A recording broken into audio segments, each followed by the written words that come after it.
닮은 비에 대한 해석, 닮은 도형에 대한 두 번째 시간이고 닮은 비에 대한 해석에 대해서 말씀드리려고 합니다. 앞에서 삼각형 또는 사각형 어떤 도형이든 상관없어요. 두 도형의 닮은 비가 1대 2라고 하면 이 두 도형의 요 닮은 비는 항상 길이의 비예요. 좀 더 정확하게 얘기하면 대응변의 길이의 비가 정확한 표현입니다. 어찌됐든 이 대응변의 길이의 비를 우리는 닮은 비라고 하는데,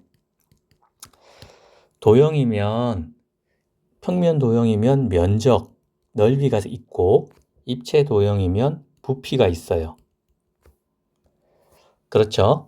그러면 우리가 예를 들어서 두 도형이 있는데 그 도형의 닮은 비가 예를 들어서 2대 3이라고 해봅시다. 자, 그러면 이 두 도형의 넓이 비는 얼마인가요? 라고 하면 4대 9라고 잘 얘기하시고, 부피는 8대 27이라고 우리는 정확하게 알고 있습니다. 그런데 이 의미까지 알고 있는지는 사실 삼촌은 의심스러워요. 자, 그래서 요거에 대해서 왜 길이의 비가 1대 2이면 넓이의 비는 1대 4이고 부피의 비는 1대 8인가? 또는 닮은 비가 2대 3이면 넓이 비는 4대 9, 부피 비는 8대 27인가에 대한 내용을 얘기해 보려고 합니다. 자, 책에서는 이렇게 사각형 하나를 예시로 듭니다. 어떤 사각형이냐면 직사각형을 하나, 직사각형을 하나 그려볼게요. 자, 이렇게 있다고 쳐봅시다. 요거 하나하고 복사해서 붙였습니다. 붙였는데 얘는 이렇게 2배가 됐어요. 2배가 됐다는 얘기는 닮은 비가 2배가 됐다는 얘기고, 얘가 A이고 얘가 B이면 여기는 2A, 여기는 2B가 돼요. 그쵸? 그러면 넓이는 어떻게 구하나요? A와 B의 곱으로 구하죠. 그러니까 AB가 돼요. 근데 여기는 넓이가 어떻게 되나요? 2A 곱하기 2B 해서 4AB가 된단 말이에요. 그러니까 요거 면적을 S1이라 그러고 얘를 S2라고 하면 S2는 얘가 S가 1이 되고 앞에 4가 붙어야 되니까 이렇게 넓이가 4배 차이가 납니다 라고 얘기할 수 있는 거예요. 또는 1대 4라고. 맞죠? 자, 그러면 여기서 왜 4가 튀어나왔는지만 알면 되잖아요. 길이의 비를 2배를 했는데 넓이는 길이의 비를 몇 번 곱해야 되나요? 요거와 요거의 곱이고 요거와 요거의 곱이다 보니까 비율이 비율 1대 2가 2번 곱해진 게 됩니다. 맞죠? 그렇기 때문에 부피에서는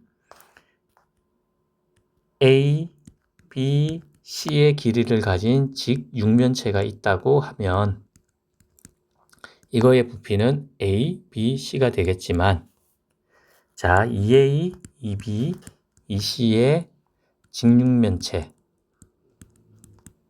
있다면 얘는 8ABC가 되고, 얘를 V1, 얘를 V2라고 하면 V2는 여기가 V1이고 여기 8이 그대로 와서 8배가 되는 겁니다. 자, 몇 번을 곱했느냐에 따라서 우리가 닮은 비가 m 대 n이면 이게 넓이 비로 갈 때 m제곱 대 n제곱, 이게 부피로 갈 때는 m세제곱 대 n세제곱이라고 표현하는 거예요. 아시겠죠? 그리고 우리가 보통 얘기할 때는 수학에서는 단위를 잘 안 써요. 단위를 잘 안 쓰는데 과학에서는, 물리에서는 단위가 아주 중요합니다. 그래서 단위를 잘 보면 넓이의 단위는 항상 제곱미터라거나 제곱센티미터이거나 제곱킬로미터이거나 단위가 꼭 붙는단 말이에요. 왜냐하면 이 미터라고 하는 거는 가로가 1미터, 세로가 1미터인 사각형의 넓이를 의미하는 거거든요. 그래서 얘가 m 1미터 곱하기 1미터 해서 1 m 이렇게 해서 1제곱미터가 된 거예요. 그리고 1은 우리가 잘 안 쓰니까 제곱미터 이렇게 해서 단위가 만들어진 거예요. 부피도 마찬가지예요. m 세제곱, 세제곱미터, 세제곱센티미터, 세제곱킬로미터 뭐 이렇게 쓰잖아요. 얘는 가로 곱하기 세로 곱하기 높이이기 때문에 각각의 킬로미터든 미터든 센티미터든 단위가 다 따로 있죠. 그러니까 세제곱이 되는 겁니다. 그래서 여러분 과학 시험에 보면 이렇게 다 킬로미터가 되게 만들어야 되고 미터는 다 미터가 되도록 해야 되고 센티미터는 센티미터로 다 통일해야 돼요. 킬로미터 곱하기 1킬로미터 곱하기 1미터 곱하기 1cm는 하면은 어떻게 하실 거예요? 어렵죠? 이럴 때는 한 단위로 통일을 무조건 해줘야 됩니다. 1km 곱하기 1000분의 1km 곱하기 10,000분의 1km는 어쩌고저쩌고 킬로미터 세제곱, 이렇게 세제곱 킬로미터 이렇게 쓰셔야 되는 거예요. 아시겠죠? 자, 그리고 이번에는 심화도 다뤄보려고 해요. 요 심화가 뭐 그렇게 어려운 건 아니니까 좀 새롭긴 하겠지만 어렵진 않으니까. 삼촌이 혜인이를 가르치면서 도형을 어떻게 가르칠까 고민하다가 만들어낸 게 요거예요. 그래서 삼촌이 제가 혜인이한테 가르칠 때 도형에는 3가지 요소가 있다. 크기, 모양, 위치다. 그런데 이 셋 중에서 제일 중요한 거를 삼촌은 모양이라고 생각한다. 그 다음에 중요한 건 크기다. 제일 안 중요하지만 너를 가장 골치 아프게 만들 것은 위치다. 라고 얘기했어요. 자, 삼촌은 모양을 무엇이라고 정의하냐면 가게 개수, 가게 배분이라고 합니다. 자, 이게 무슨 말이냐면 가게 개수라는 의미는 삼각형이냐, 사각형이냐, 오각형이냐 이렇게 다각형을 결정할 수 있게 해주는 것은 가게 개수예요. 자, 가게 개수가 이미 주어진 상태에서는 예를 들어 삼각형으로 하면 제일 쉬워요. 자, 삼각형이라고 딱 주어진 상태, 즉 세각의 합이 180도라는 게 주어진 상태에서는 그 삼각형의 모양을 결정하는 건 이 180도가 세각 A, B, C에 어떻게 배분되느냐의 문제일 뿐이라는 거예요.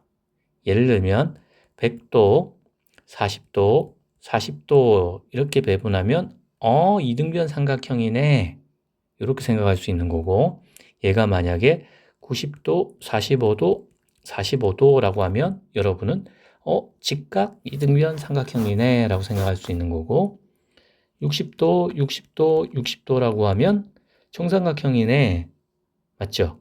이렇게 생각할 수 있는 거예요. 그렇기 때문에 삼촌은 모양을 각이라고 생각합니다.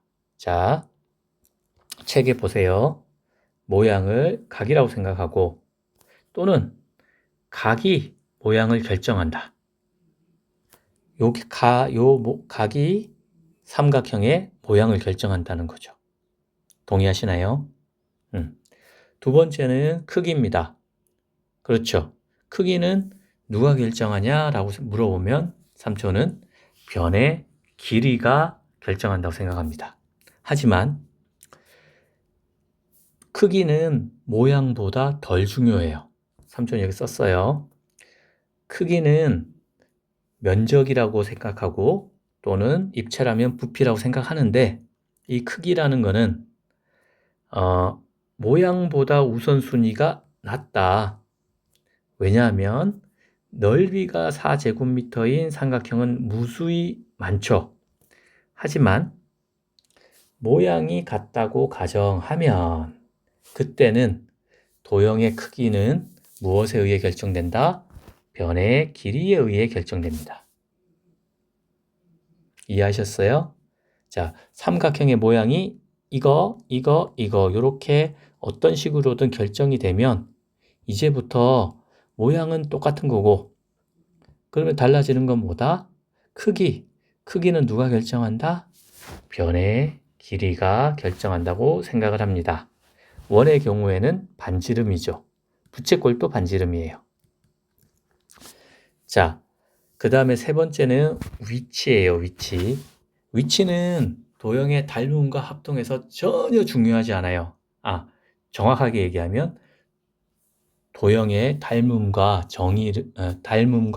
합동을 얘기할 때 두 도형의 위치는 아무 관련이 없어요.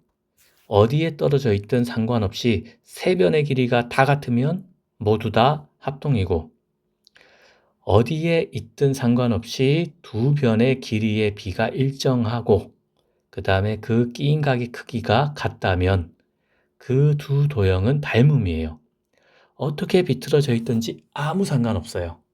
회전되어 있을 수도 있고 대칭이 되어 있을 수도 있고 여러 가지 경우가 발생하지만 전혀 중요하지 않습니다. 자, 그러면 이렇게 세 가지 속성을 놓고 보면은 삼촌은 이 표현을 되게 좋아해요. 합동이라는 건 모양이 같은 두 도형이 크기까지 같다. 모양이 같은 두 도형이 크기까지 같은 경우를 저는 합동이라고 생각하고요. 닮음이라는 거는 모양이 같은 두 도형이 크기는 다를 때라고 저는 생각합니다. 동의하시나요? 이렇게 저는 단순한 단어로 제가 이해한 거를 표현하는 거를 좋아해요. 그래야만 조금 더 잘 이해했다라는 느낌도 들고 그렇게 해야만 다른 사람에게 설명할 때 조금 더 편하게 설명할 수 있기 때문이죠. 자, 마지막으로 이제 위치예요, 위치. 근데 이 위치라는 게 도형의 닮음과 합동을 정의할 때는 아무짝에도 쓸모가 없는 건데 여러분들이 문제를 풀 때는 어마어마하게 어렵게 문제를 낼 수 있는 요소가 됩니다. 특히 합동에서는 그나마 괜찮아요. 같은 거 찾으면 되니까 길이도 같으니까. 근데 닮음에서는 이게 길이의 비율이 같은 거지 길이가 같은 게 아니잖아요. 그러다 보니까 삼각형을 조금만 비틀어 놔도 이게 닮음인지 아닌지 되게 헷갈리게 문제가 많이 나왔을 거예요. 그게 바로 위치를 이용한 난이도 조정인 거죠. 그리고 이 도형을 가까이 놔두면 또 쉬운데 멀리 떨어뜨리면 또 어려워지는 아주 문제가 생기죠. 중학교 때까지는 문제에서만 이 위치가 중요했는데 사실 고등학교 올라가서 좌표 평면을 제대로 배우고 여기 표현한 거, 삼촌이 표현한 것처럼 좌표 평면하고 결합하거나 그리고 1차 함수, 2차 함수, 그 다음에 지수 로그 함수, 삼각 함수, 원의 방정식 여러 가지 도형을 좌표 평면 위에 다 올리게 되면 그리고 이거에 대한 접선을 찾는 문제라든지 이럴 때는 이 위치라는 게 어마어마하게 중요한 문제가 돼버립니다. 그래서 여러분이 고1 때 배우는 평행이동 색깔을 넣어볼까요? 평행이동하고 대칭이동이라는 걸 배웁니다. 이게 바로 도형의 위치를 바꾸는 가장 대표적인 방법이에요. 평행이동을 삼각형이 이렇게 있어요. 요거를 평행이동을 해요. 여기까지 안 닮아 보이지만 닮았다고 해주세요. 자, 이렇게 두 삼각형이 있는데 이렇게 평행이동을 한 다음에 얘를 어떻게 하냐면 여기 축으로 거꾸로 그려요. 그래도 이 닮음이고 합동이고 얘도 합동이에요. 그리고 얘가 다시 또 이쪽으로 또 이동을 해요. 걔도 합동이에요. 그리고 얘를 모양을 바꿔서 이렇게 그릴 수도 있단 말이에요. 그래도 합동이에요. 그죠? 이렇게 평행이동이랑 대칭이동은 도형을 이동시키는 가장 대표적인 방법이고 이게 난이도를 조정하는 방법이니까 나중에 잘 배워두시기 바래요. 자, 수고하셨습니다.